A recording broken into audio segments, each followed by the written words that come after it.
आम बस चलाइबे महिला ड्राइवर एने पुणे रे सेमानंकु तालीम दियाजिबो। आगामी दिन में राज्य में महिला यात्री सुरक्षित यात्रा और सांप्रतिक परिस्थिति रे जन परिवहन विशेष चाहिदा को लक्ष्य करी गृह निर्माण और नगर उन्नयन मंत्री कृष्णचंद्र महापात्र महिला चालकों उपरे अधिक गुरुत्व देइछंती। आगामी जनवरी 31 तारिख में क्रूड पक्षरु 20 जन महिला ई बस चालना तालीम निमंते पुणे यात्रा करिवे। महिला यात्री सुरक्षित यात्रा पाई महिला चालकों उपरे दिया जाइछि गुरुत्व।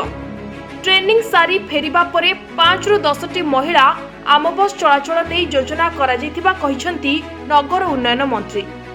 खूब शीघ्र क्रूड डिपो परिसर में निजर तालीम अनुष्ठान निर्माण हेबो, जोंठी व्यवहारिक आचरणगत प्रशिक्षण सहित ट्राफिक नियम और लेन ड्राइविंग भली अनेक दिगरे अधिक गुरुत्व दियाजिबो। क्रूड आम बस सेवा को नहीं गृह निर्माण और नगर उन्नयन मंत्री कृष्णचंद्र महापात्रଙ୍କ अध्यक्षतार समीक्षा बैठक अनुष्ठित होइतिला। क्रूड कार्य पद्धति और आम बस सेवा अंतर्गत विभिन्न गठनमूलक पदक्षेप उपरे आलोचना करा जायतिला। सेबली बैठक में बारिपदा केन्दुझर अनुगुल रे आम बस चलाचल कार्य को त्वरान्वित करने को परामर्श दिया जायछि।